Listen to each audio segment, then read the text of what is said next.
Okay, bismillahirrahmanirrahim. Assalamualaikum warahmatullahi wabarakatuh. Ahlan wa sahlan wa marhaban bikum jami'an. Okay, selamat datang semua. Alhamdulillah kita berjumpa kembali pada malam ini.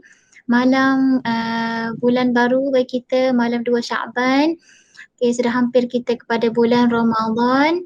Alhamdulillah kita bertemu untuk mengisi hati-hati kita dengan nilai-nilai, dengan tazkirah peringatan. Okay, hari ini kita ada tetamu istimewa sebenarnya yang akan mengisi hati-hati kita dengan nilai-nilai untuk kita teruskan perjalanan hidup kita ni menuju ke syurga insya-Allah. Jadi Ana tak membuang masa, Ana harap semua dah ada dekat sini akhwat JBU kan. Okay, insya-Allah buka dulu majlis kita dengan Ummul Kitab Al-Fatihah. Bismillahirrahmanirrahim. Alhamdulillahirabbil alamin. Arrahmanirrahim. Maliki yaumiddin. Iyyaka na'budu wa iyyaka nasta'in. Ihdinas siratal mustaqim. Siratal ladzina an'amta 'alaihim ghairil maghdubi 'alaihim waladdallin. Amin amin ya rabbal alamin. Alhamdulillah. Okay, majlis pun dah buka. Kita akan mendengar sebutir, dua butir hikmah daripada penceramah kita pada hari ini, iaitu yang diberi nama Ustazah Maznah binti Daud. Okey, jadi beliau adalah berasal daripada Kelantan, mempunyai 5 anak lelaki dan 2 anak perempuan. Okey, jadi beliau ni adalah lulusan daripada pensyarah UiTM Shah Alam. Alhamdulillah. Dan juga telah adalah sebagai ahli pertubuhan Ikram Malaysia dan telah terlibat dalam penulisan banyak buku. Di antaranya Pengenalan Syariah, Indahnya Syurga, Menggali Khazanah Syurga, Surah Al-Fatihah dan Keunikan Angka 7 dan banyak lagi sebenarnya. Alhamdulillah hebat sebenarnya penceramah kita pada hari ini. Rugi kita tak dengar butir-butir daripada Ustazah Maznah ni. Jadi marilah kita mendengar, membuka hati, mengosongkan hati kita untuk dengar daripada Ustazah Maznah. Jadi Ana persilakanlah Ustazah Maznah Daud, tafadhal mashkura. Okay, jazakallah saudari pengurusi majlis. Auzubillahi minasyaitonirrajim. Bismillahirrahmanirrahim. Alhamdulillahirabbil alamin wa bihi nasta'in. Wassalatu wassalamu ala asyrafil mursalin wa ala alihi wa sahbihi ajma'in. Rabbi syrah li sadri wa yassir li amri wahlul 'uqdatam min lisani yafqahu qawli. Akhwat yang dirahmati, Assalamualaikum warahmatullahi wabarakatuh. Alhamdulillah, syukur kehadrat Allah Subhanahu Wa Taala kerana dengan izinnya kita dapat bertemu pada malam ini walaupun hanya pertemuan dari jarak jauh, tetapi kita alhamdulillah boleh memanfaatkan teknologi yang ada ya untuk merapatkan ukhuwah sesama kita dan menautkan hati-hati kita dengan keimanan kepada Allah Subhanahu Wa Taala. Tajuk yang diberikan untuk saya perkatakan ialah berkaitan dengan ridha. Ridha ya, dalam bahasa Arab kita sebut ar-ridha. Orang Melayu panggil reda. Tak tahulah kalau nak eja Melayu tu reda je lah kan. R-E-D-A, reda. Tapi kita semua tahulah perkataan asalnya adalah ridha, ya ar-ridha. Jadi ar-ridha ni kita sebelum pergi lebih jauh mungkin satu persoalan lah untuk kita renung bersama. ada tak di kalangan kita ni yang percaya dia tak akan mati? Ada tak? Mesti tak ada kan? Semua percaya, semua yakin kita akan mati. Cumanya orang kata tak sampai kepada ainul yakin lah, sebab kita tak hadapi lagi mati tu, ataupun tak sampai kepada dipanggil hakul yakin, sebab kita tak benar-benar rasa mati tu. Tapi dari segi keyakinan yang kita sebut tahap ilmu yakin, memang itulah yang menjadi pegangan kita, sebab orang kata bohonglah kalau kita tak percaya kita ni akan mati, sebab setiap hari kita melihat kematian, mendengar berita kematian. Jadi takkanlah kita hanya dengar orang tu mati, orang ni mati dan mati itu tak sampai pada kita, tak mungkin ya. Jadi itu persoalan pokok. Kita semua memang yakin bahawa satu hari nanti kita akan mati, cumanya masa tak tahu sama ada cepat atau lambat. Allah saja Maha mengetahui. Jadi bila kita yakin kita ni akan mati, maka boleh tak kita pilih kematian itu? Pertama, masa kita tak boleh pilih. Bila nak mati? Ketika umur 30 ke, 40 ke, 50 ke, itu memang kita tak boleh pilih. Di mana kita nak mati pun kita tak boleh pilih. Tetapi kita boleh pilih cara nak mati. Maksud cara ni bukan cara maksudnya cara sakit jantung ke, kanser ke, kena langgar ke, bukan itu cara, bukan maksud cara yang itu. Itu pun kita tak boleh pilih juga, itu takdir Allah Subhanahu Wa Taala. Tapi maksud cara yang Ustazah sebut ni ialah dalam keadaan sama ada kita beriman atau tidak beriman. Allah sebut wala tamutunna illa wa antum muslimun. Itu yang maksud kita boleh pilih tu. Allah kata jangan kamu mati kecuali dalam keadaan kamu muslim. Jadi kalau Allah perintahkan sesuatu, Allah tak perintah sesuatu yang mustahil. Kita kata nak pilih macam mana, manalah kita tahu mati Islam ke tak Islam. Tak, maknanya bila Allah kata wala tamutunna illa wa antum muslimun, jangan kamu mati kecuali dalam keadaan kamu muslim, artinya ianya boleh kita usahakan supaya kita mati dalam keadaan kita muslim. Macam mana tu? Kita tak tahu bila nak mati. Sebab kita tak tahu bila nak matilah, maka kita mesti sentiasa memelihara Islam kita. Supaya jangan tiba-tiba maut datang ketika itu kita tak Islam. Na'udzubillah, kita kata bila pula kita ni terniat nak keluar Islam. Bukan kita niat nak keluar Islam. Tapi takut-takut masa maut datang meranggut kata mencabut nyawa kita tu, masa tu kita dalam keadaan iman tak stabil. Dalam keadaan ada niat nak menderhakai Allah Subhanahu Wa Taala. Dalam keadaan cuba-cuba nak lari daripada tanggungjawab yang dituntut oleh Allah Subhanahu Wa Taala kepada kita. Dalam keadaan macam tu tiba-tiba datang Malikul Maut mencabut nyawa. Itu maknanya kita dah tak mati dalam keadaan Islam. Jadi mungkin akhwat, anak-anak, adik-adik pernah dengar kisah ya, yang diceritakan oleh Imam Al-Ghazali dalam buku Ihya dia. Dua orang saudara dalam satu rumah, seorang duduk tingkat atas, seorang duduk tingkat bawah. Yang duduk tingkat atas tu kerja dia ibadah je sepanjang masa. Yang duduk tingkat bawah ni pula buat maksiat dia sepanjang masa. Nampaknya dua cara hidup yang berlawanan. Jadi sampai satu masa yang ke atas terfikir, dia kata aku ni sepanjang hayat dia buat ibadah je, tak rasa pun keseronokan dunia. Tak macam adik aku kat bawah tu, dia apa benda yang dia tak rasa keseronokan dunia ni.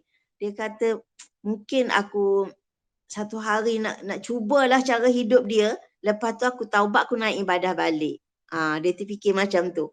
Yang bawah ni pula terfikir, dia kata, untungnya abang aku yang kat atas tu tak macam aku ni tenggelam dengan maksiat apa semua, macam-macam kejahatan yang aku dah buat, apa maksiat yang aku tak pernah lakukan.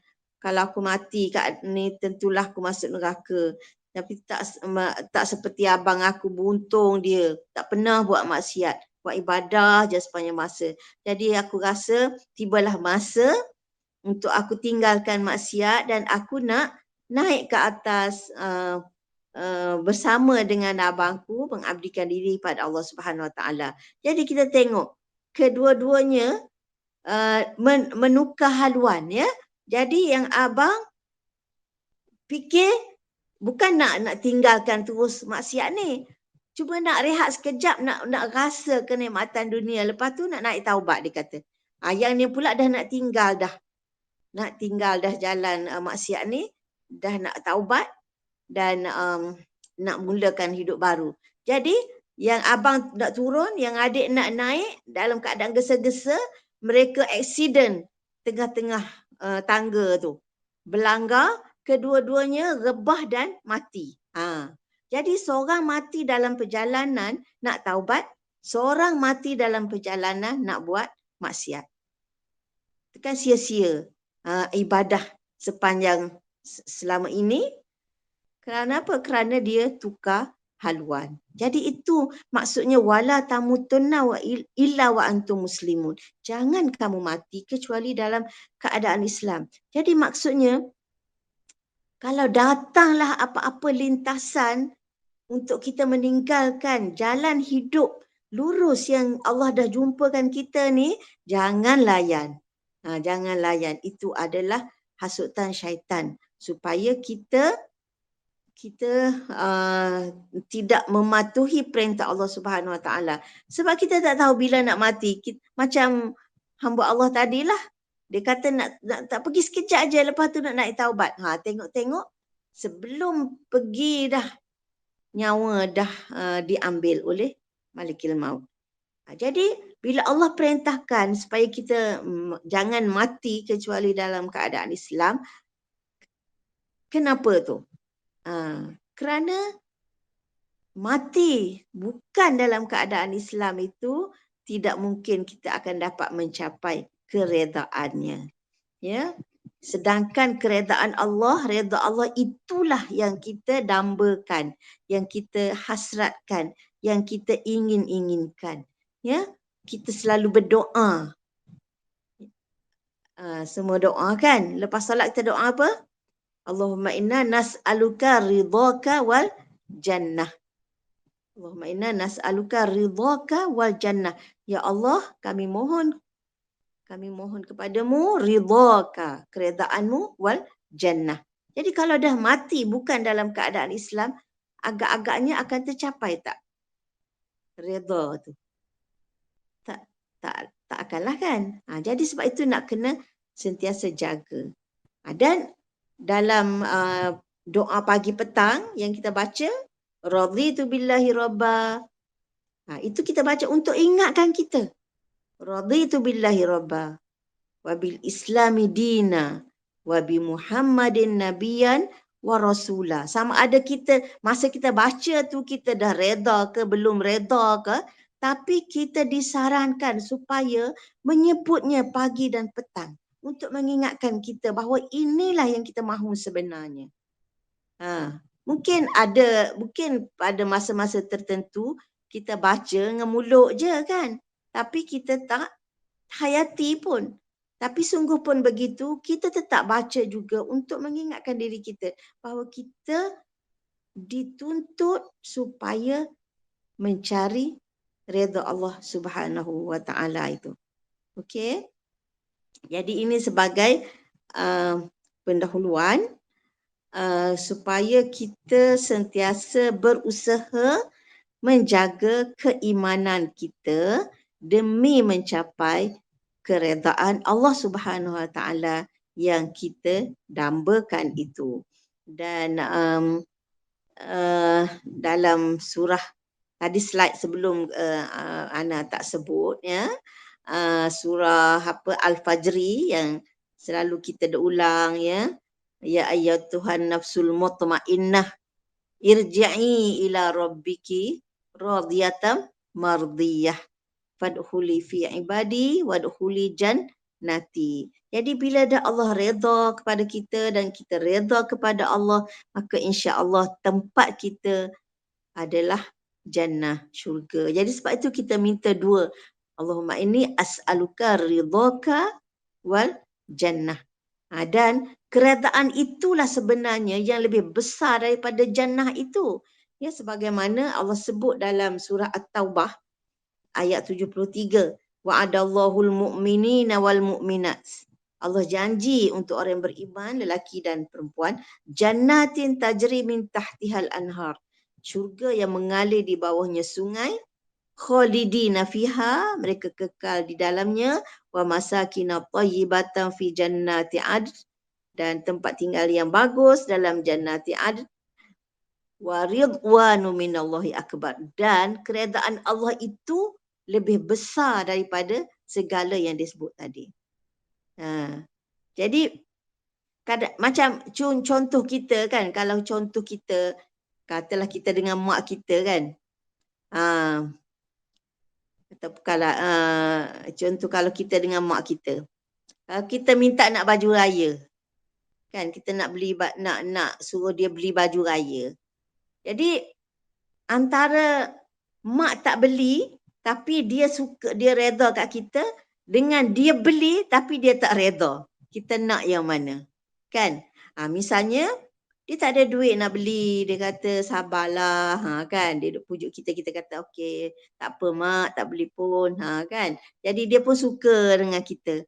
Ataupun kita nak juga, nak mak ni tak tahan, kita dah minta, dia pun tak ada duit ke apa, cuba ambil hutang ke apa, beli, ambil. Tapi hati dia marah. Jadi dua keadaan tu kita nak yang mana? Kan, yang pertama dia cakap dengan kita dia tak boleh bagi, kita pun boleh terima dan dia pun senang hati. Dan yang kedua pula, dia kata dia tak boleh, kita nak juga, nak. Dia pun dengan susah payahnya beli dengan hati dia yang marah pada kita, tak suka. Jadi dua keadaan ni kita nak yang mana? Tentu nak yang pertama kan, tak nak yang kedua. Jadi bandingannya begitulah Allah Subhanahu Wa Taala. Kadang dia beri yang kita nak tu bukanlah menunjukkan dia redha. Tapi dia geram, ambillah engkau, nak maksiat sangat, ambil. Itu dalam istilah kita panggil apa? Istidraj. Jadi maknanya bila Allah beri banyak ke sikit ke, sebenarnya dia bukan menggambarkan keredaan dia pada kita. Jadi kalau dia beri sikit bukan makna dia tak redha, kalau dia beri banyak bukan makna dia redha. Jadi keredaan dia itu terhadap kita adalah sesuatu yang lebih besar daripada segala pemberian yang lain-lain. Jadi itulah yang kita dambakan, bila kita redha kepada Allah, sebenarnya kita berkehendakkan keredaannya terhadap kita. Sebab kalau dia dah redha, maka maknanya kita dapat segala-galanya. Tapi kalau dia tak redha, walaupun dia beri banyak, tapi kita tidak dapat yang kita kehendaki. Contoh mak kita tadilah kan, antara dia beri dengan dia tak beri. Yang kita nak penting ialah suka hati mak kita tu, ya. Okey, boleh faham ya insya-Allah. Kalau cakap belit-belit ke apa, pengurusi boleh ingatkan. Kalau kata susah nak faham ke apa, boleh tanya ya. Okey, sekarang kita pergi kepada pengertian redha ya, secara ilmiah lah. Ini secara akademiknya apa? Takrif dia, selalu bagi takrif ya, pengertian tu maknanya takrif ke, definisi ke. Okey, tunjuk slide yang berikutnya, pengertian. Pengertian, okey. Jadi apa pengertian redha? Pengertian redha ialah perasaan kalbu. Kalbu ni hatilah kan. Sebenarnya qalbu. Sebab bahaya juga guna kalbu ni, sebab Antona tahulah belajar bahasa Arab kan. Ka ni biasanya untuk kaf. Kalau apa ni, hati tu dia pakai qaf ya. Jadi perasaan qalbu yang sebenarnya yang tenang terhadap hukum atau ketentuan yang berlaku. Maknanya kita menerima ketentuan hukum ataupun apa saja ketentuan yang berlaku ke atas diri kita dengan rasa tenang, kerana semua yang berlaku ke atas hamba adalah qada dan qadar Allah Subhanahu Wa Taala. Jadi hamba tidak perlu sedih atau apa yang telah atas apa yang telah berlaku dan tidak bimbang apa yang akan berlaku. Jadi maksudnya kita tenang menerima segala ketentuan Allah, tak sedih dan tak bimbang. Itu makna redha. Ataupun dengan bahasa yang lebih ringkas, bawah tu, menerima dengan rasa senang apa yang diberikan oleh Allah Subhanahu Wa Taala, baik berupa peraturan atau hukum maupun qada atau sesuatu ketentuan daripada Allah Subhanahu Wa Taala. Jadi kalau daripada dua takrif ni, dua pengertian ni, kita lihat ada dua aspek sebenarnya, dua perkara, ya, iaitu redha dengan hukum, redha dengan ketentuan. Jadi kita tengok yang seterusnya untuk kita memahami dengan lebih terperinci, ya. Sebelum tu kedudukan dulu sebelum pembahagian dia, ya. Redha merupakan ibadah hati, ibadah hati, bukan ibadah anggota, ya. Bukan mulut. Kalau mulut kata redha berapa kali pun tapi hati tak ada rasa tenang tadi, itu tidak dinamakan redha. Tapi yang dikira redha tu ialah apa yang ada dalam hati. Sebab tadi dia kata perasaan kalbu tadi. Perasaan kalbu tu dikatakan sebagai ibadah hati. Jadi saya katakan tadi, walaupun mulutnya sebut puluh-puluh kali tak apa aku redha, tak apa aku redha, tak apa aku redha, tapi dalam hatinya tak terima, dia tak rasa senang dengan apa yang Allah tentukan, maka itu tidak dinamakan dia redha, ya. Jadi redha merupakan ibadah hati atau qalbu yang mendapat kedudukan yang tinggi di sisi Allah Subhanahu Wa Taala. Itu Allah sebut tadi, irji'i ila rabbiki radiyatan mardiyah.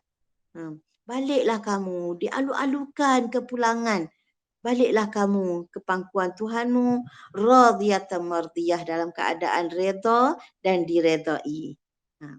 Jadi ia dianggap satu darjat iman yang tinggi. Pada redha akan terpancar erti kasih dan rindu untuk bertemu Allah dan mengharapkan keredaannya. Jadi itu redha adalah satu kedudukan tahap iman yang tinggi. Jadi orang yang tinggi imannya, dia akan rasa tenang dan senang dengan apa yang ditentukan oleh Allah Subhanahu Wa Taala. Jadi selagi dia tak merasai kesenangan hati dan ketenangan perasaan terhadap ketentuan Allah, maknanya dia kena berusaha lagi untuk meningkatkan keimanannya kepada Allah Subhanahu Wa Taala, ya. Jadi semakin tinggi tahap imannya, semakin dia rasa redha dengan ketentuan Allah Subhanahu Wa Taala, ya. Jadi seterusnya kita tengok darjat atau peringkat redha. Ni berdasarkan takrif yang dah disebutkan tadi, ya. Jadi pertama dia panggil ridha billah, ya, ar-ridha billah. Ar-ridha billah, ya. Iaitu redha dengan Allah. Yang kita sebut dalam doa pagi petang kita tu, raditu billahi. Raditu billahi. Saya redha dengan Allah. Rabban sebagai Rabb, wabil Islami dina, wabi Muhammadin nabiyan wa rasula. Jadi apa maksud redha dengan Allah ni? Iaitu redha dengan Allah sebagai satu-satunya Tuhan yang disembah. Tiada yang lain selain dia. Jadi maknanya kita boleh terima dengan segala senang hatinya, dengan penuh yakinnya bahawa Allah sahajalah satu-satunya Tuhan yang disembah. Tak ada bercabang-cabang dah, tak ada ragu-ragu dah, tak ada persoal. Tuhan tak ada lagi ke yang patut disembah selain Allah? Tak ada persoalan dah. Itu maknanya ridha billah. Menerima sepenuhnya dengan bulatnya, dengan kentalnya, dengan kemasnya bahawa tidak ada lagi Tuhan yang patut disembah kecuali Allah Subhanahu wa Ta'ala. Nah, ini dipanggil ridha billah. Jadi inilah yang kita nak bina dalam diri kita ni, yang kita ulang raditu billahi rabba, raditu billahi rabba. Ini dipanggil ridha billah. Jadi bila kita kata beriman dengan penuh yakin bahawa Allah lah satu-satunya Tuhan yang wajib disembah, maka secara tak langsungnya kita menerima segala ketentuan hukum daripada Allah Subhanahu Wa Taala. Allah sahaja yang menentukan hukum halal, haram, harus, makruh. Semuanya itu datangnya daripada Allah Subhanahu Wa Taala. Okey. Yang kedua dia panggil ar-ridha anillah. Ridha anillah. Kalau kita nak terjemah, ridha billah maknanya ridha dengan Allah. Ridha anillah maknanya ridha terhadap Allah. Apa maksud ridha terhadap Allah? Maknanya kita ridha dengan apa yang telah ditentukan oleh Allah Subhanahu Wa Taala ke atas kita. Maknanya katalah Allah dah tentukan kita ni dilahirkan sebagai orang Melayu. Kan kita reda lah. Kata, kenapalah aku ni orang Melayu? Kan kalau aku jadi anak Mak Saleh kan lagi best. Kulit putih, hidung mancung, muka bujur. Kan itu tak reda lah kan. Kita mengharapkan kita ni lain daripada apa yang Allah dah tentukan ni. Kenapalah Allah tak takdirkan aku ni gemuk, tak kurus, kan? Itu mempersoalkan. Jadi, ini dia panggil ridha anillah. Jadi maknanya apa yang Allah dah tentukan diri kita ni macam ni, maka kita reda lah. Kan? Ataupun ada yang mempersoalkan, kenapa pula aku ni lahir 29 Februari, kan? Dah lah nak sambut birthday 4 tahun sekali. Kenapalah mak tak beranak cepat sikit sehari sebelum ataupun lewat sikit sehari selepas. Dia mempersoalkan. Itu kan Allah dah tentukan. Macam tu ya. Jadi sebenarnya orang kafir juga memiliki sifat kedua ni. Maknanya kita tengok kan orang tak Islam pun dia kata tak apa dah tentu macam ni kan. Mereka tak cantik ke, mereka miskin ke, mereka itu kan mereka boleh terima dengan segala senang hati. Pernah jumpa tak? Kan? Jadi maknanya yang kedua ni maknanya sifat yang dikongsi bersama oleh ramai manusia tanpa mengira dia beriman atau dia tak beriman. Jadi kalau orang tak beriman pun dia boleh menerima ketentuan takdir ni. Jadi apa lagi kita yang mengaku beriman ni? Lebih-lebih lagi lah kena menerima malah lebih orang kata lebih padat daripada orang yang tak beriman. Kan?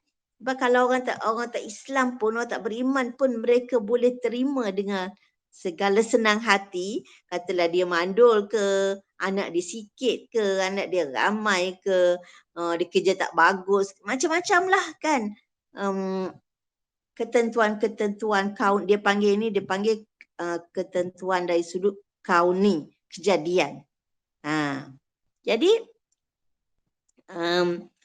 kita faham di situ maknanya reda ada dua jenis, iaitu kita reda terhadap Allah sebagai Tuhan kita, reda dengan Allah sebagai Tuhan kita, dan yang kedua kita reda dengan apa yang Allah dah tentukan ke atas diri kita.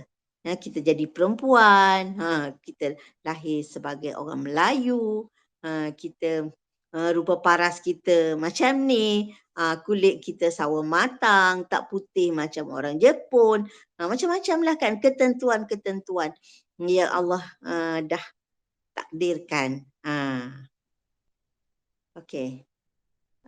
Itu darjat ataupun peringkat keredaan.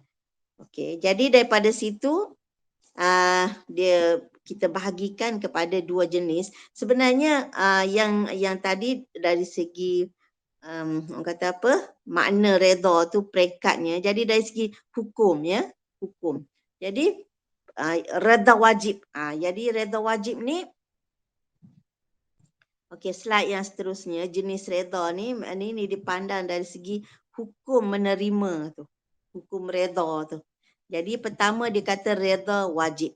Redha wajib ataupun istilah lain dia panggil yang wajib diredha ni adalah qada syar'i. Qada syar'i ni maknanya ketentuan dari segi hukum. Yang ni wajib. Tak boleh nak petik tersoal, ya. Iaitu redha melaksanakan perintah dan meninggalkan larangan.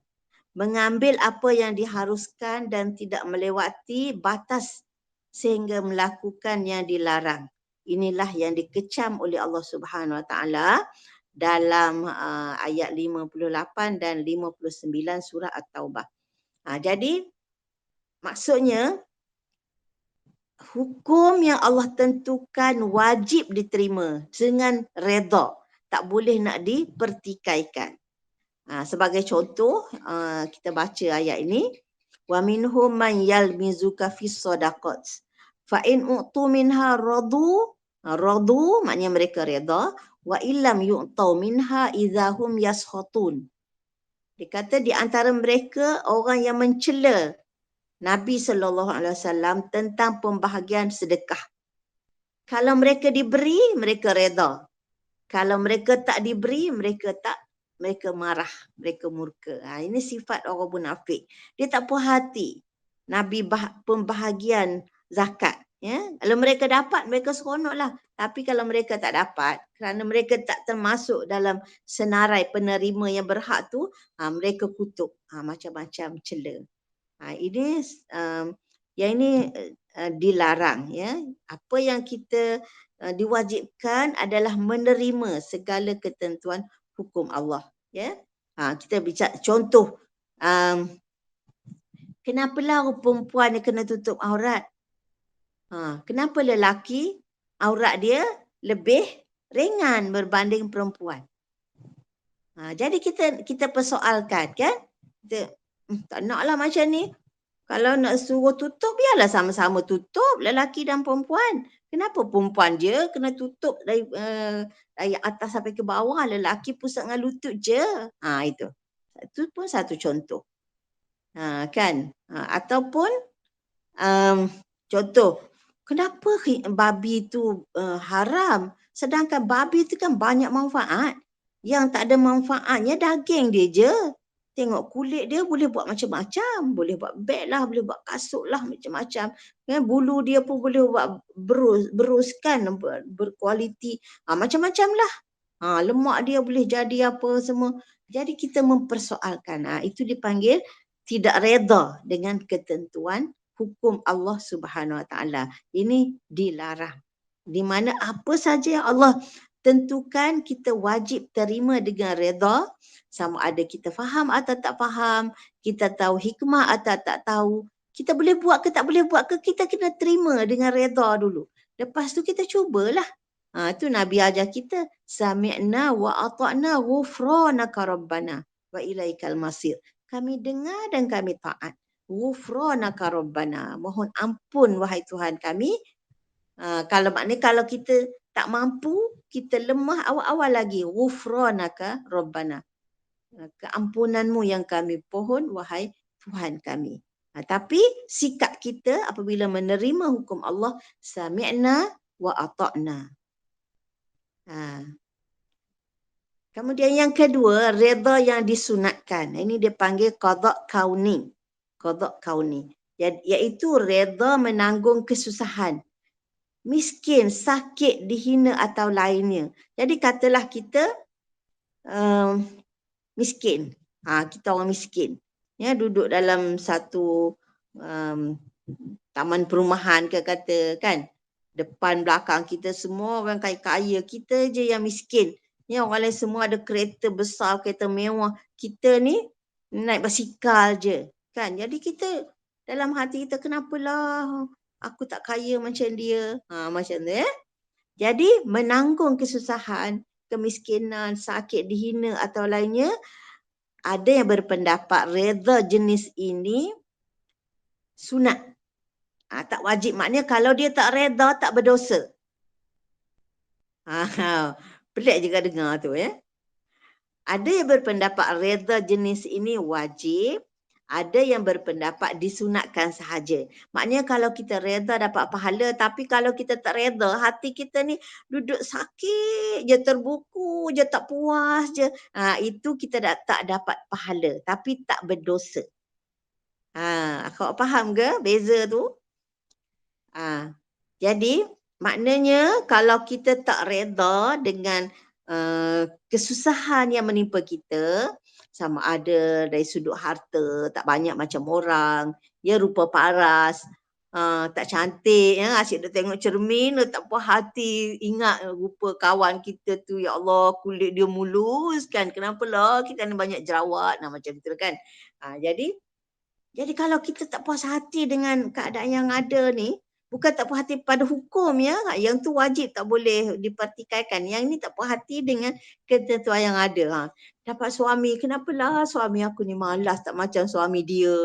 Kan rajin je tolong. Tu kan kita mempersoalkan apa yang kita perolehi. Jadi redha jenis ini kata sebahagian ulama sunat. Jadi kalau tak puas hati tu tak adalah berdosa tapi tak dapat pahala. Okey. Ada dua pendapat ya, satu kata wajib, satu kata sunat. Jadi yang sahihnya ialah sabar menghadapinya. Sabar tu yang wajibnya. Apa beza pula sabar dengan redha ni kan? Jadi sabar ni maknanya kita tak marah, tak menyesali takdir. Maknanya kita tak mengutuk-ngutuk, tak merintih-rintih, kan? Itu sabar. Jadi kita sabarlah menanggungnya, tapi walaupun kita tak puas. Redha dia rasa puas, rasa tenang, kan? Tak sabar ni ialah kita menahan, kan? Menahan diri, menanggung perkara yang kita tak suka tu. Jadi kita tak mengutuk, kita tak mengecam ya, kita tak kata apa? Apa lagi istilah apa? Tak marah-marah. Itu sabar Jadi Ibnu Abbas meriwayatkan bahawa Rasulullah sallallahu alaihi wasallam telah bersabda, maksudnya jika anda mampu menghadapinya dengan redha dan yakin, lakukanlah. Maknanya kalau kita boleh redha, tenang je, tak ada rasa tak puas hati yang tu yang terbaik. Jika tidak, kan kalau tak boleh juga terima, tak tenang juga, rasa tak puas juga, bersabarlah. Sabar. Sabar maknanya jangan mengeluh-ngeluh. Kerana bersabar menghadapi apa yang anda tidak suka banyak kebaikannya. Jadi menerima ketentuan Allah yang tidak sesuai dengan kehendak kita, itu adalah redha yang disunatkan. Kalau tak mampu nak redha, kita kena paksa diri kita supaya sabar. Okey, aku faham ya antara redha dengan sabar. Jadi sabar wajib, redha sunat. Okey. Satu lagi jenis redha yang haram. Ada juga redha yang haram ya, iaitu redha terhadap kufur, fasik dan maksiat. Pendirian para imam tidak menerima redha jenis ini kerana Allah tidak meredainya, seperti yang dijelaskan dalam ayat 7 surah Az-Zumar, bermaksud dan dia tidak meredakan hamba-hambanya yang berkeadaan kufur. Wala yarda li'ibadihil kufr. Allah tak reda. Jadi kalau kita melihat kekufuran, kemaksiatan, kita seronok. Atau contoh sekarang paling mudah semua orang nampak ya, telah berlaku satu rampasan kuasa oleh satu gerombolan wakil rakyat. Dia asalnya daripada PH yang telah menang dengan mandat rakyat. Menang dengan mandat rakyat. Jadi sekumpulan ni yang mereka bertanding atas tiket PH, yang mereka menang dengan membawa hasrat Pakatan Harapan untuk melakukan perubahan, reformasi terhadap pentadbiran negara, tiba-tiba mereka khianat, mereka keluar dan bergabung dengan beberapa wakil-wakil rakyat lain membentuk kerajaan yang kita panggil sekarang kerajaan Tebuk Atap, kan, mengkhianati mandat rakyat. Kita tak boleh nafikan telah berlaku satu pengkhianatan, dan pengkhianatan ini adalah kezaliman. Jadi kalau kita reda, tak apalah sebab dia nak selamatkan daripada orang kata pemerintahan kafir ke apa, ni perpaduan Melayu apa semua. Kita reda, kita sokong. Tak boleh. Haram. Ya, sebab apa? Sebab dia adalah satu pengkhianatan. Pengkhianatan adalah kezaliman dan Allah tidak suka kepada kezaliman. Maaflah Ustazah tak terfikir contoh lain ni. Kan? Ini sebab ini yang paling ketara dalam negara kita sekarang. Kalau ada orang yang dia tak faham ini adalah satu pengkhianatan, ini adalah satu kezaliman, maka dia kena orang kata kaji semula lah kan. Kena dengar penjelasan baik-baik. Jadi kita haram, kita reda, kita sokong, apalagi kita dokong, seronok dengan pengkhianatan yang dilakukan. Ini adalah kita termasuk orang yang diharamkan oleh Allah Subhanahu Wa Taala melakukan, termasuk dalam orang yang melakukan perkara yang diharamkan oleh Allah Subhanahu Wa Taala. Jadi apa-apa kemungkaran yang kita lihat, walaupun kita tak boleh cegah, kita tidak boleh reda. Itulah yang Nabi sebut, kalau kamu melihat kemungkaran, ubah dengan tangan. Kalau tak mampu dengan lisan, kalau tak mampu juga dengan hati. Maknanya hati tak reda, tak puas hati, benci dengan kemungkaran yang dilakukan itu. Jadi kita ada 3 jenis reda, iaitu reda yang wajib, iaitu wajib reda dengan ketentuan hukum Allah Subhanahu Wa Taala. Yang kedua, reda yang disunatkan, iaitu reda dipanggil apa? Qada kauni, menerima ketentuan dalam bentuk ketentuan dari segi keadaan diri kita, miskin ke, tak cantik ke, kekurangan-kekurangan yang ada pada diri kita. Dan yang ketiga, reda yang diharamkan, iaitu kita reda terhadap perlakuan maksiat dan kemungkaran yang dilakukan oleh sesiapa pun. Ada termasuk diri kita sendirilah kan. Jadi kalau kita dah terjebak dengan maksiat tu, kita cepat-cepatlah kena taubatlah dan berhenti daripadanya. Okey. Jadi ini ulang balik je, reda menerima hukum Allah. Semua ni Ustazah skip ni sebab sebenarnya pengulangan je. Jadi Ustazah pergi kepada kenapa kita dituntut supaya reda. Kenapa reda? Ya. Okey, kenapa reda? Jadi reda berasaskan keimanan kepada keesaan Allah Subhanahu Wa Taala serta sifat-sifatnya yang maha sempurna. Jadi kenapa kita dituntut supaya reda? Kerana kita beriman kepada Allah Subhanahu Wa Taala, di mana Allah Subhanahu Wa Taala memiliki semua sifat-sifat yang maha sempurna. Antaranya Allah maha mengetahui. Allah maha mengetahui. Dipanggil Al-Alim, Al-Khabir. Dua-dua itu menunjukkan sifat maha mengetahui. Jadi bila Allah maha mengetahui, artinya apa saja yang Allah syariatkan, wajib ke, sunat ke, haram ke, harus ke, Semuanya itu berdasarkan kepada ilmunya bahawa apa yang dia syariatkan itu baik untuk kita.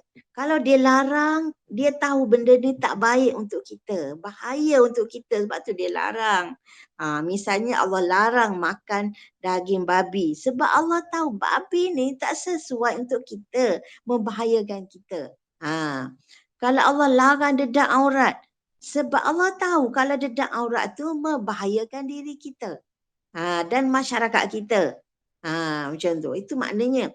Jadi apa saja yang Allah larang, kerana Allah Maha tahu dia tak baik untuk kita. Begitu juga kalau Allah suruh sesuatu, kerana dia tahu perbuatan ini, perkara ini baik kalau kita buat. Sebab itu dia suruh. Allah suruh kita solat 5 waktu sehari semalam. Kerana Allah tahu inilah waktu yang sesuai untuk kita berkomunikasi dengannya. Ni minimum untuk kita komunikasi dengan Allah, mendekatkan diri kepada Allah. Minimumnya kita kena menghadap dia, berbicara, bermunajat dengan dia sekurang-kurangnya 5 kali sehari. Jadi kita tak boleh persoalkan kenapalah sampai 5 kali, tak cukup ke sekali je. Jadi kita tak tahu kan apa yang sesuai untuk kita. Jadi Allah Maha mengetahui. Kurang dari 5 tu tak cukup. Mesti sekurang-kurangnya 5. Tapi ada orang dia nak lebih, tak apalah. Sunat lah kan. Tapi tak boleh kurang dari 5. Itu dari segi qada hukmi tadi. Hukum wajib, haram semua. Begitu juga ketentuan diri kita. Kita kata, kenapalah aku tak boleh, kenapalah aku tak dapat kerja ni, aku nak sangat kerja ni, kenapa aku tak dapat, kan? Itu ketentuan diri kita. Katalah kita nak sangat dapat kerja dekat New Zealand, kan New Zealand kata tempat cantik, orang kata kita dah minta, dah cukup syarat dah, kenapa ditolak, kan? Allah tahu kenapa kita tak dapat tu. Sebab kalau kita dapat, mungkin dia akan merosakkan iman kita, merosakkan Islam kita, ataupun menyebabkan kita berpisah dengan ibu bapa kita atau lain-lain lah yang tidak mendatangkan kebaikan kepada kita. Jadi maknanya kita kena yakin Allah ni mengetahui segala yang ditentukan ke atas diri kita. Jadi kalau kita yakin Allah tu Maha mengetahui, jadi kita terima dengan redha lah. Okey. Yang kedua, Allah tu Maha adil. Maha adil. Dia tak zalim. Maknanya kalau Allah tentukan ini, itulah yang adilnya. Kalau Allah buat lain daripada dia, artinya dia telah zalim. Apa contohnya? Contoh kan, kenapa harta pusaka? Harta pusaka anak perempuan dapat separuh daripada anak lelaki. Lizzakari mislu hazil unsayain. Kenapa anak lelaki dapat sekali ganda dan anak perempuan macam separuh daripada apa yang lelaki dapat.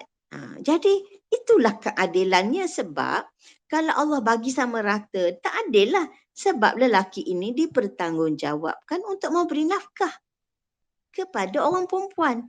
Termasuk kepada adik dia yang dapat separuh daripada dia tu, dia juga sebenarnya yang kena tanggung nafkah adik dia. Kan? Jadi maknanya apa yang Allah tentukan itu semuanya adil. Inni haramtu zulma ala nafsi. Allah sebut dalam hadis Qudsi, dalam hadis 40 kan, dia kata sesungguhnya aku mengharamkan kezaliman ke atas diriku. Walaupun untuk Allah tidak ada istilah adil dan zalim, tapi nak bagi tahu kita bahawa apa yang Allah tentukan itu dia adil untuk kita, untuk hamba, untuk kita hamba dia. Okey? Dia Maha adil. Dia mesti kalau dia tak bagi ni, dia nak bagi yang lain. Kan? Jadi bayangkan kalau dia bahagi bakat kepada semua kita ni sama je, kan? Bakat ni sama je dalam satu sekolah ni, nanti tak terbina sekolah ni.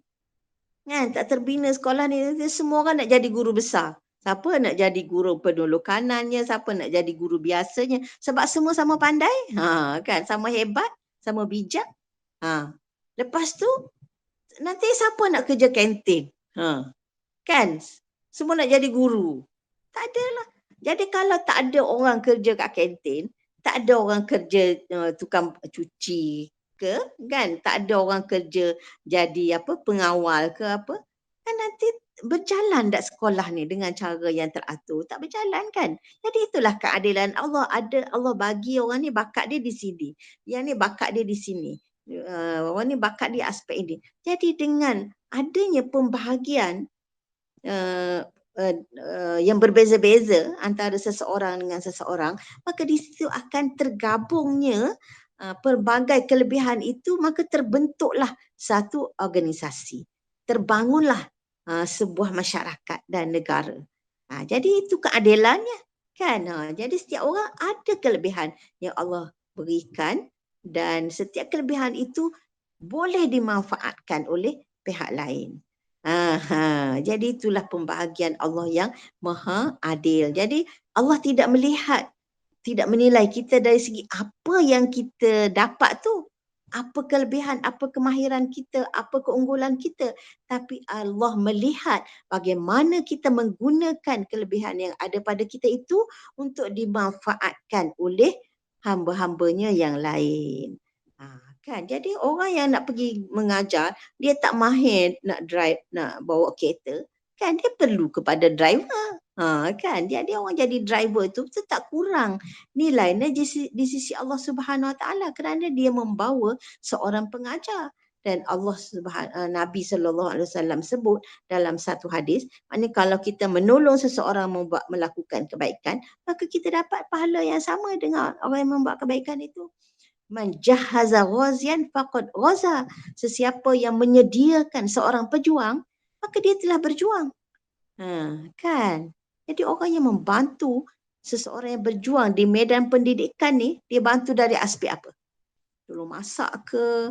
Dia bantu dari aspek apa? Tolong menyediakan PowerPoint ke dia, dia bantu juga tu. Jadi sebenarnya dia telah bersama-sama menyumbang kepada ummah.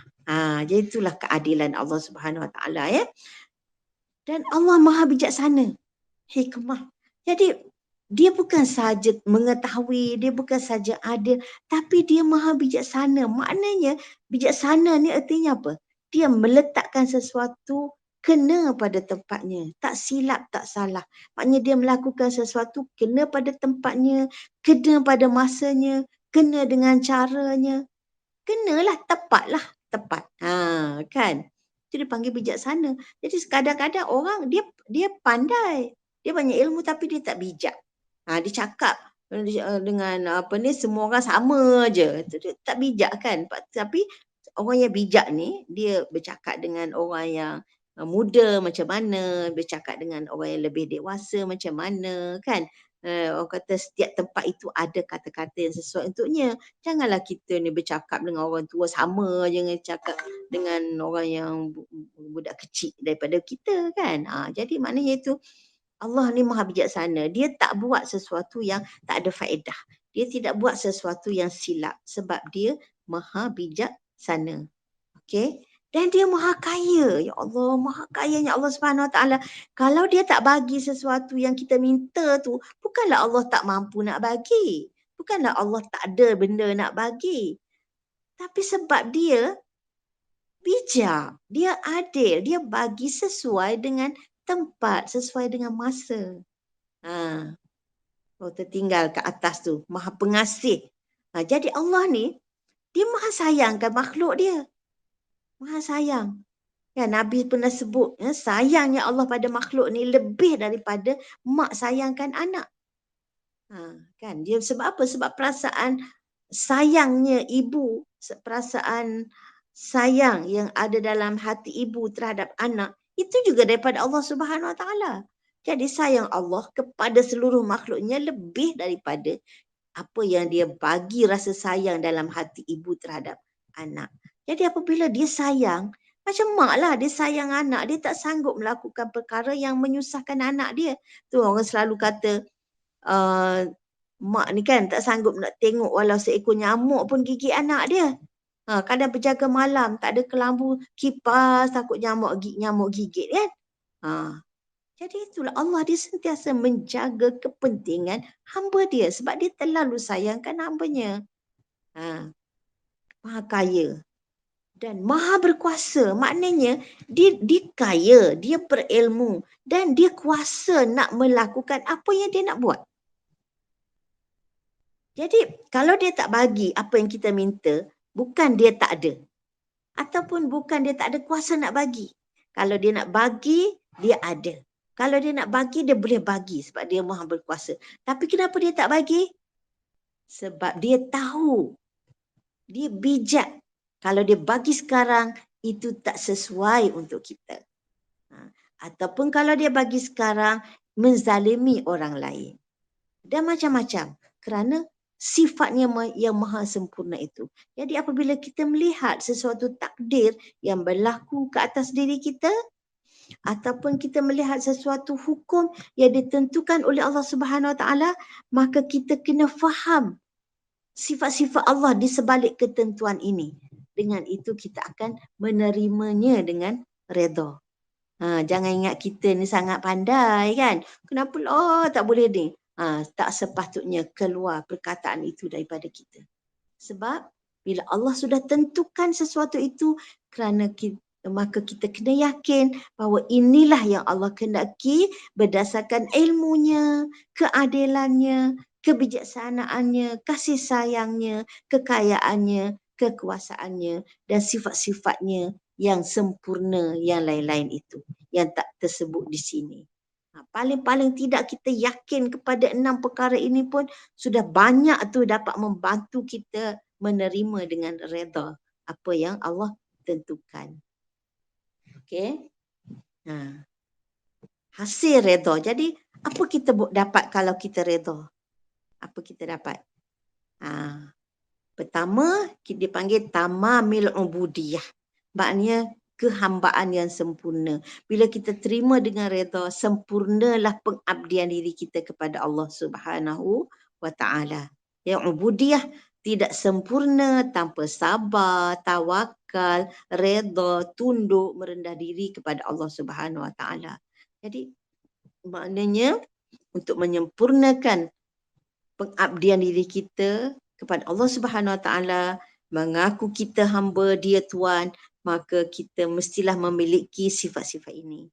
Ya, sabar dengan apa yang berlaku, tawakal kepada Allah dalam menghadapi segala keadaan, redha menerima segala ketentuan, tunduk kepada segala perintahnya, rendah diri kepada Allah Subhanahu Wa Taala dengan sentiasa meminta dan berdoa kepadanya.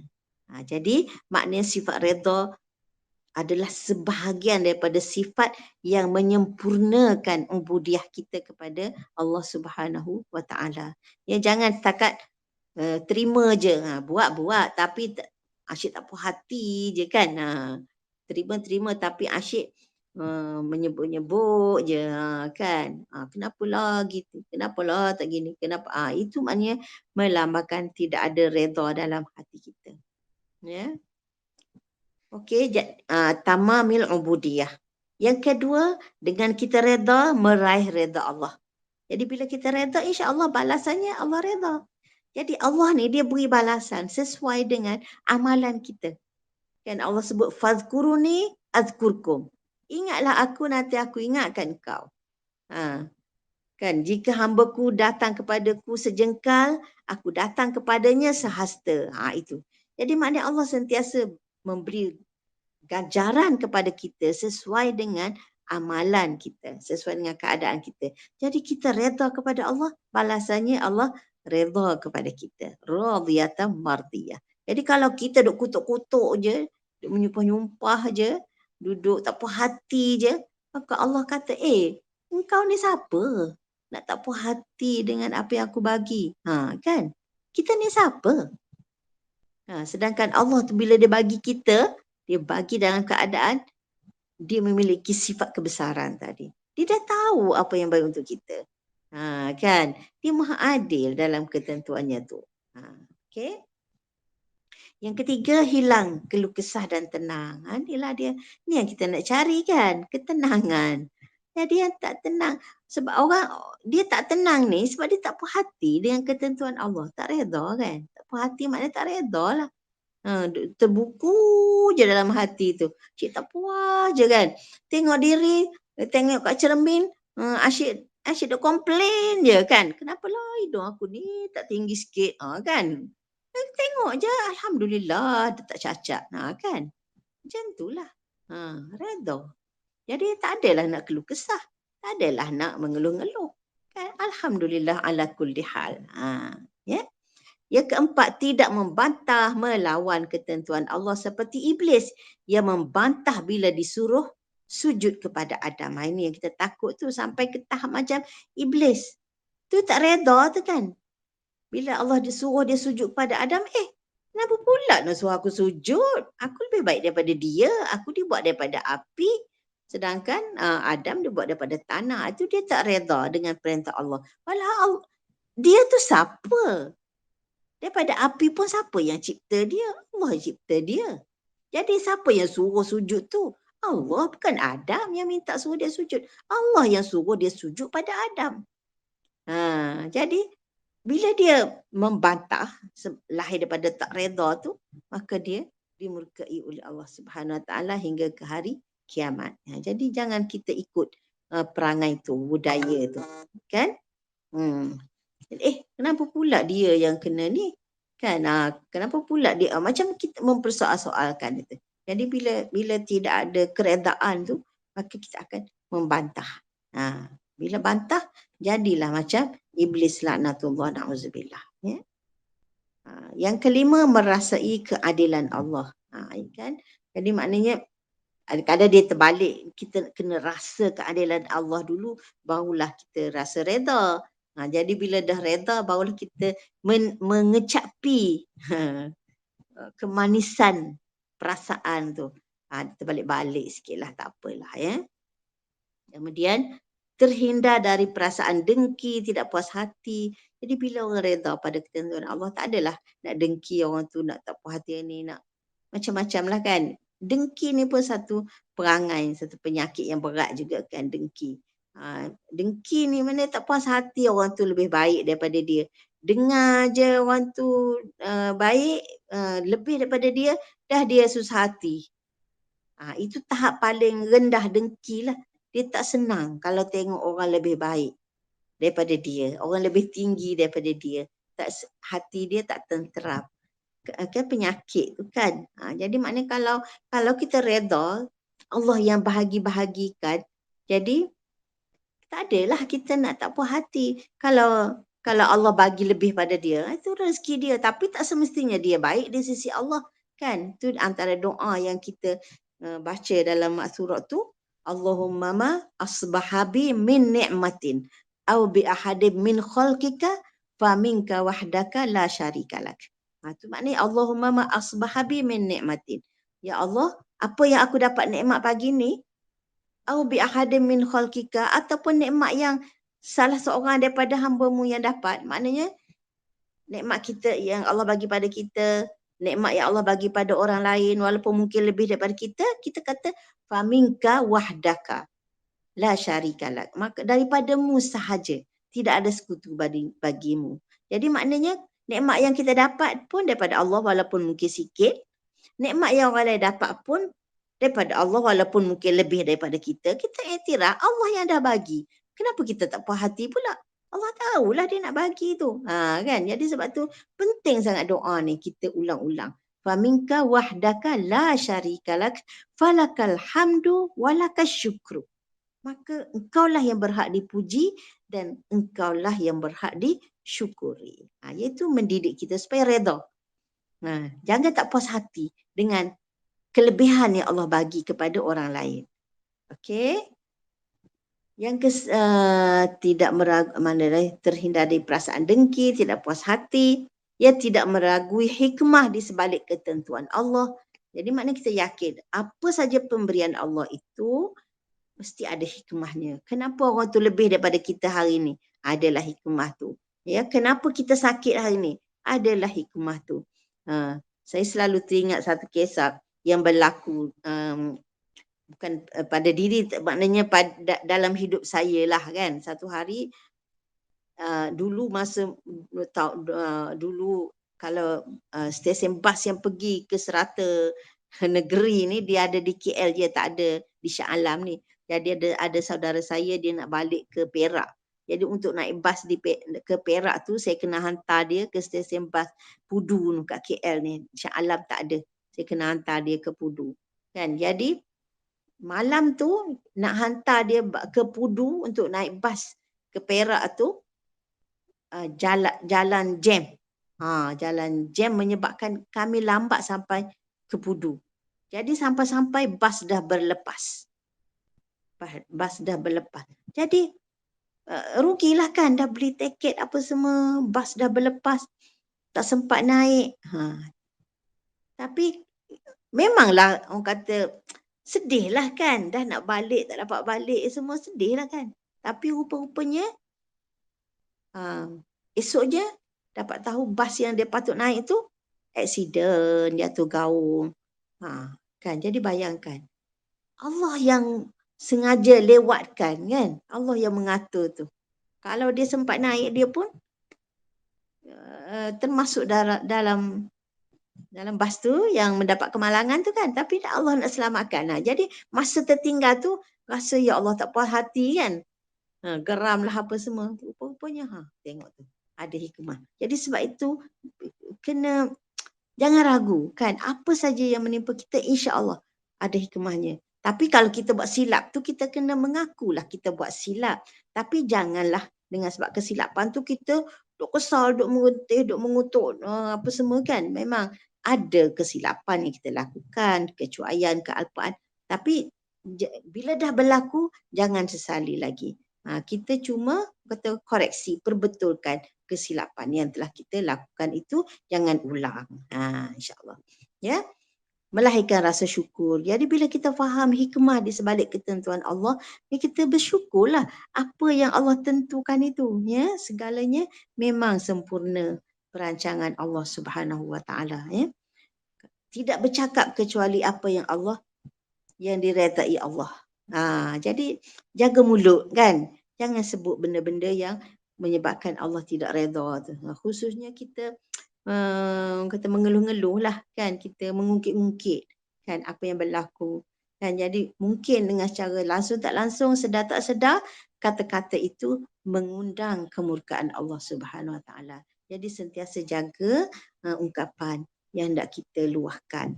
Ya, dan yang ke-10 tidak memenatkan diri untuk memuaskan hati manusia. Ini kan, ini penting ni nak ingat kan, ada pepatah Arab kata apa? Ridhan nas ghayatun la tudrak. Keredaan manusia satu matlamat yang kamu tak boleh capai. Wa ridallah ghayatun la tutrak. Redha Allah satu matlamat yang kamu tak boleh abaikan.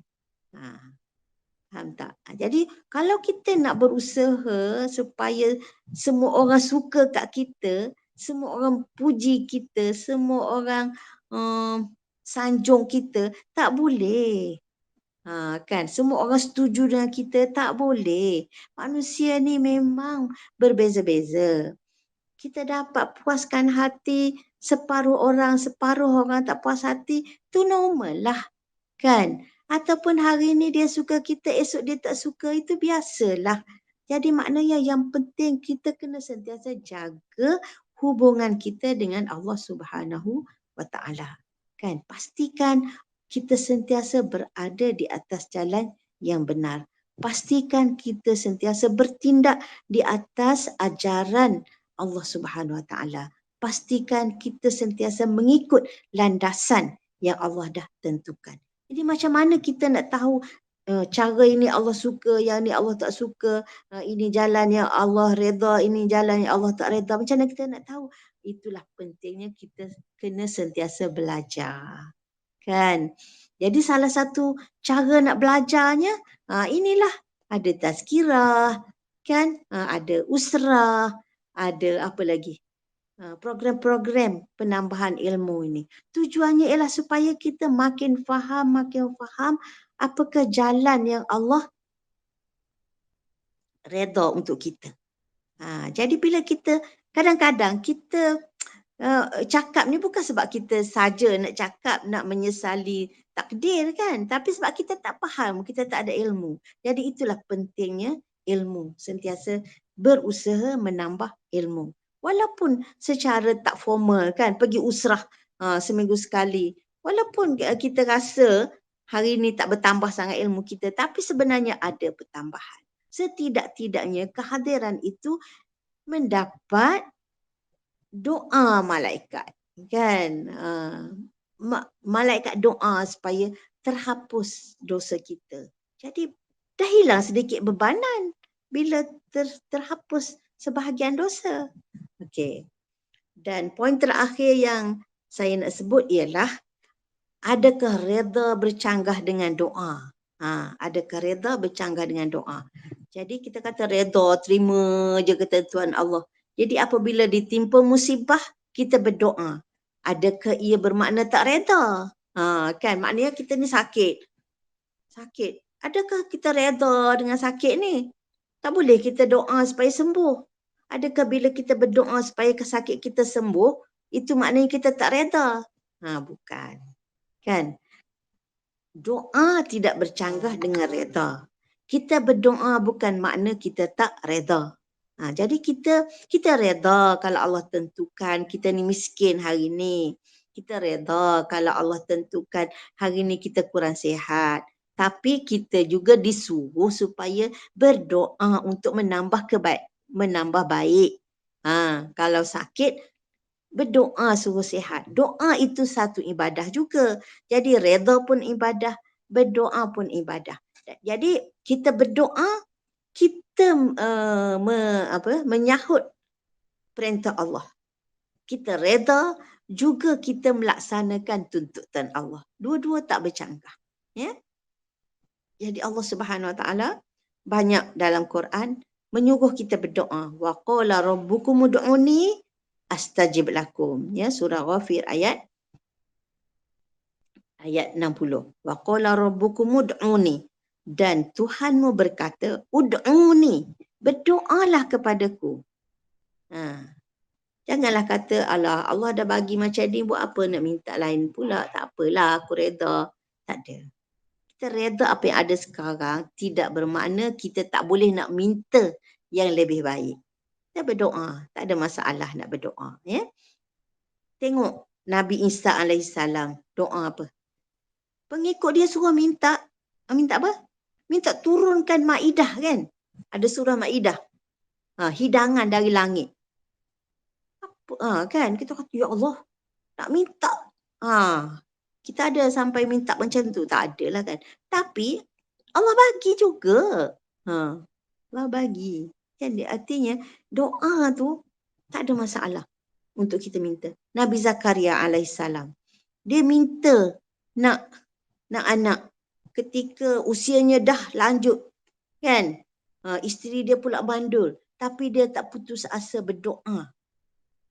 Akhirnya Allah bagi juga anak dalam keadaan dia dah tua. Kan? Isteri dia pun mandul, pun dapat juga Allah bagi. Mandul-mandul pun boleh dapat anak ke? Yelah, mandul Allah yang jadikan. Bila Allah nak tukar daripada mandul, tak mandul, dapat juga. Boleh, tak ada masalah. Kun fayakun. Jadi maknanya berdoa tidak bermakna tidak redha. Ya? Jadi maka gunakanlah senjata doa ni. Gunakan senjata. Jadi maknanya redha tidak bermakna tidak berusaha untuk meningkatkan diri kita kepada yang lebih baik. Tidak bermakna kita tidak berusaha untuk meningkatkan kedudukan, pencapaian, apalagi ilmu atau apa-apalah kepada keadaan yang lebih baik. Ya? Jadi berdoa, bila doa tu maknanya dengan sendirinya dia termasuk ikhtiar lah. Kan? Jadi Islam ni mengajar kita berikhtiar, berdoa itu kena selari. Ya? Jadi tak ada masalah kita nak doa saja-saja. Tapi sunnahnya Allah nak bagi sesuatu, dia mesti melalui sebab. Kan? Contohnya Nabi Musa alaihissalam ketika dikejar oleh Firaun tu kan, dia dah sampai ke tepi Laut Merah. Di depan laut, belakang tentera Firaun. Dia nak lari ke mana? Jadi pada masa itu, waqala ashabu Musa inna lamudrakun. Pengikut-pengikut dia kata, dah pasti dah kita akan ditangkap Firaun. Tapi Nabi Musa kata, kalla, inna ma'iya rabbi sayahdin. Tak sekali-kali. Aku ada Tuhan yang akan menunjukkan jalan. Jadi masa tu memang Nabi Musa tak ada cara dah. Macam mana nak lepaskan diri daripada Firaun. Laut tu dalam. Kalau redah je tenggelam lah kan. Nak pusing belakang, Firaun dah kepung. Tapi dia tetap yakin. Itu maknanya kalau dalam keadaan kita tak boleh nak berikhtiar, kita tak boleh putus asa juga daripada pertolongan Allah. Kemudian Allah kata apa? Idrib bi'asakal bahr. Pukul laut tu dengan tongkat kamu. Maknanya Allah suruh ikhtiar juga. Ambil tongkat pukul laut. Nak jadi apa kan kita kata? Kenapa Allah tak terbelahkan je laut tu? Kan? Kenapa Allah tak kata, aku dah belah laut tu, pergilah jalan, bawa pengikut kamu. Tak. Allah suruh Nabi Musa pukul dulu dengan tongkat tu. Maknanya usahalah tu. Yang dia mampu buat ketika itu ialah pukul lautnya, pukul laut dengan tongkat dia. Maknanya berusaha.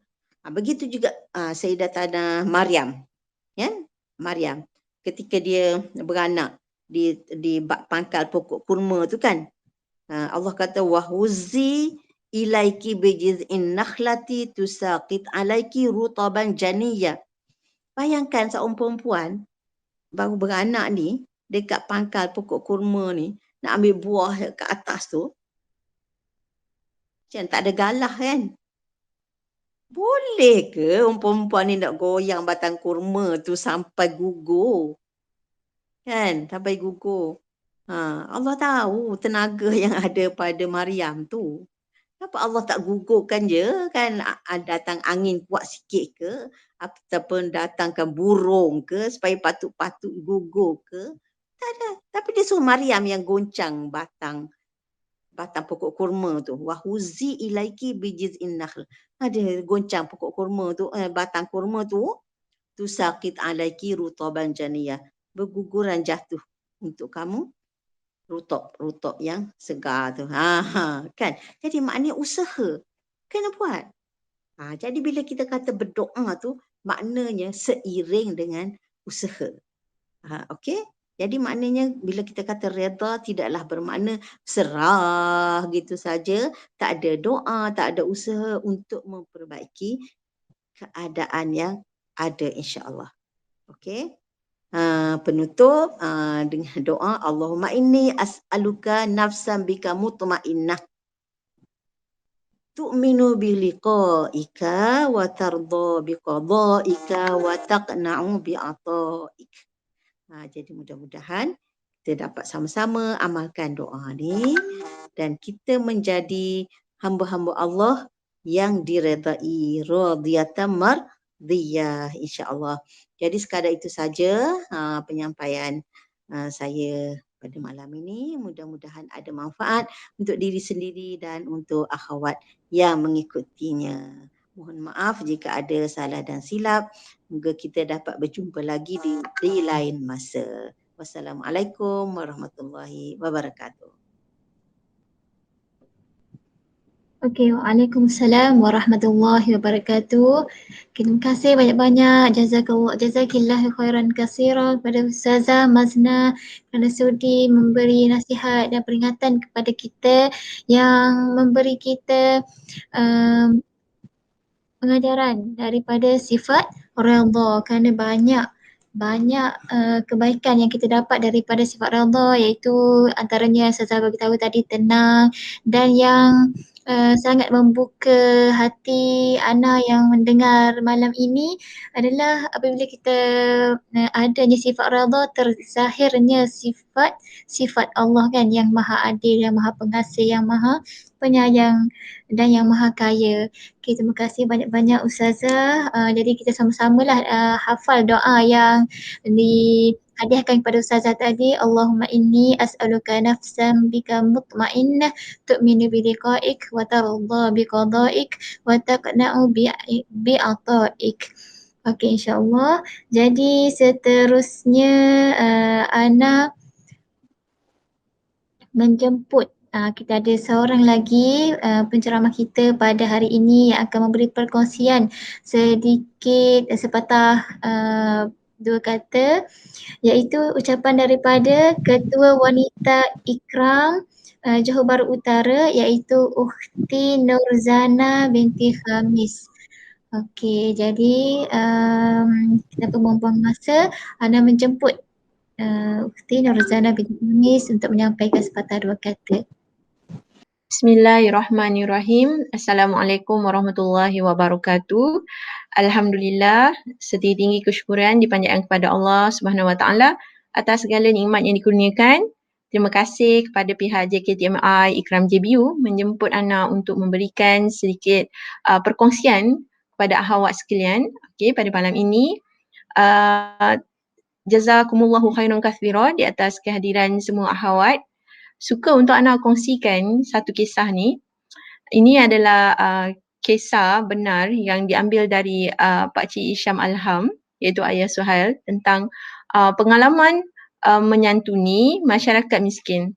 Yang Ana kongsikan ni part 2, dia part 1 ada dekat website Pertubuhan Ikan Malaysia. Okay, ini adalah pengalaman Dr. Hishamuddin Alham, bagaimana dia menyantuni masyarakatnya. So saya bacakan cerita dia. Tidak merasa bangga membuat kerja yang besar dan tidak merasa lekeh membuat kerja yang kecil. Boleh Pakcik Isham kupaskan sedikit? Okay, minat betul pelajar. Ni ada seorang pelajar ya, dia tanya dengan Pakcik Isham. Maklumlah tak lama lagi mereka akan ke kampung untuk buat kerja-kerja amal anjuran persatuan mereka. Jadi Pakcik Isham pun bercerita, Pakcik pernah diminta untuk menyampaikan ceramah, menjadi pengerusi majlis atau menjadi MC. Pakcik terima dengan senang hati demi untuk mencari pengalaman pada peringkat awalnya. Tapi Pakcik selalu pasangkan niat dan buat semuanya itu kerana Allah, bukan untuk menunjuk-nunjuk. Dan ada ketikanya Pakcik diminta untuk mencuci lantai atau mengemas rumah mangsa banjir. Sing-sing lengan baju dan seluar dan terus laksanakan. Pakcik rasa ada satu kemanisan bila kita berlemuih. Orang Perak kata lemuih, dia orang Perak. Dia kata berlemuih dengan kerja-kerja begini. Jangan langsung merasa terhina atau lekeh bila dipertanggungjawabkan membuat kerja-kerja yang tidak glamour. Oh, kami faham, kata salah seorang pelajar itulah. Sebab semuanya itu Pakcik buat kerana Allah kan. Ada satu insiden yang Pakcik susah nak lupa. Ni cerita apa Pakcik? Student tu tanya. Satu hari, Pakcik dijemput untuk menyampaikan satu ceramah pada satu penduduk kampung yang pernah dilanda banjir. Penduduk kampung telah menganjurkan majlis kesyukuran dan menjemput sukarelawan daripada Ikram untuk bersama-sama dengan mereka. Mereka menjemput dua penceramah. Pakcik dijadualkan menjadi penceramah kedua. Sampai di kampung tersebut, penceramah pertama belum habis lagi. Jadi Pakcik terus ke dapur tempat mereka bergotong royong memasak. Mereka tidak tahu pun Pakcik yang bakal menjadi penceramah di majlis tersebut. Pakcik bantu mereka menumis bawang dalam kawah. Seronok jugalah belajar masak dalam kawah. Okay, ni kata-kata Dr. Hisham ya.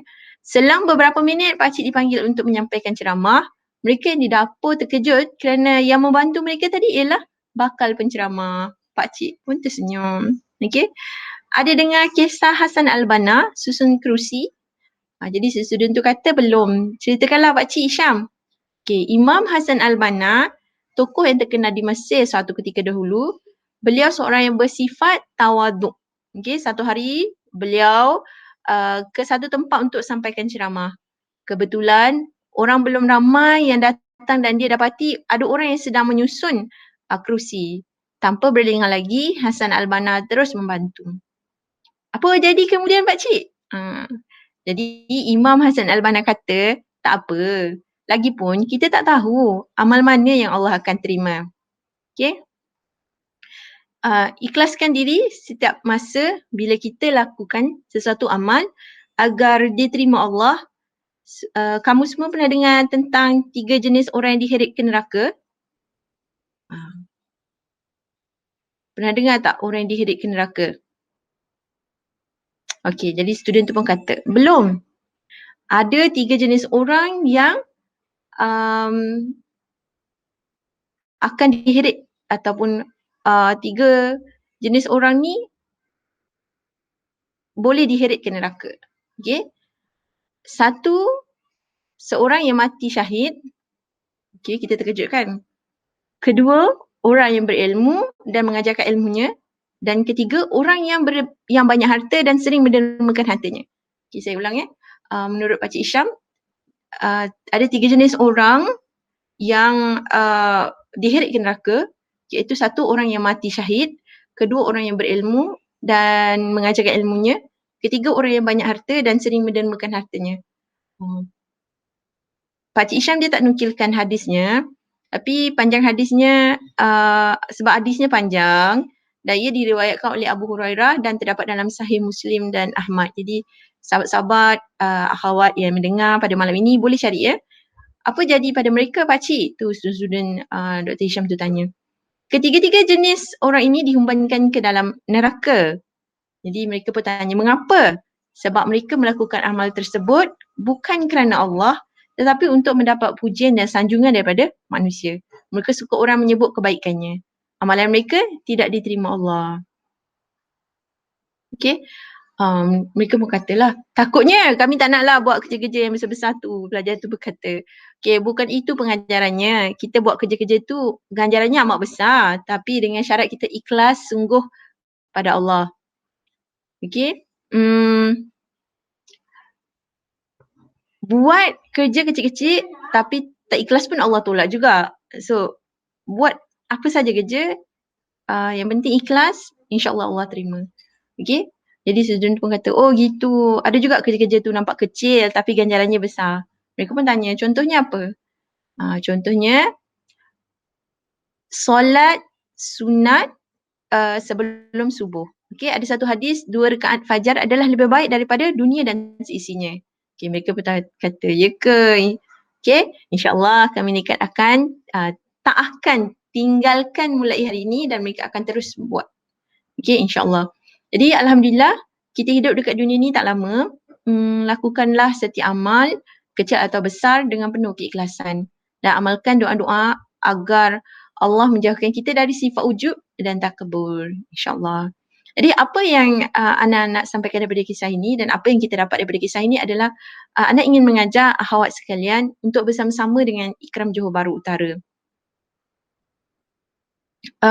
menyantuni masyarakat. Anak ingin mengimpin beramallah walaupun sekecil mana. Okey, antum akhwat sekalian boleh tanya dengan murabi apa yang boleh disalurkan untuk turut serta, sama ada kepakaran idea atau tenaga atau apa-apa saja yang antum rasa boleh disumbangkan dan mudah-mudahan menjadi amalan dan teman di akhirat nantilah, insya-Allah. Dan mudah-mudahan semoga apa saja yang kita buat akan diganjari. Dalam Ikram, kita ada jawatan kuasa wanita, Ikram muda, Ikram teens, Ikram junior, Ikram health, okey, bagi doktor-doktor perubatan dan asatiza Ikram. Okey. Jadi antum bolehlah bertanya dengan murabi apa yang antum boleh salurkan atau apa yang antum boleh sumbangkan kepada masyarakat, insya-Allah. Dan suka juga untuk anda kongsikan beberapa aktiviti yang telah dijalankan oleh Jawatan Kuasa Wanita. Antum bolehlah tengok, okey, sahabat-sahabat kita yang bersama-sama yang enjoy melakukan aktiviti-aktiviti Ikram, dan juga anda minta maaf juga kalau ada gambar-gambar yang tak dapat nak masukkan sekali, okey. Anda nak ucapkan jazakumullahu khairan atas sumbangan semua. Mari kita tengok. Okey. Yang ini adalah sambutan Hari Wanita. Yang ini okey, boleh tengok kat sini. Terima kasih kepada akhwat yang join sekali. Okay, ini facial production. Okay, boleh tengok.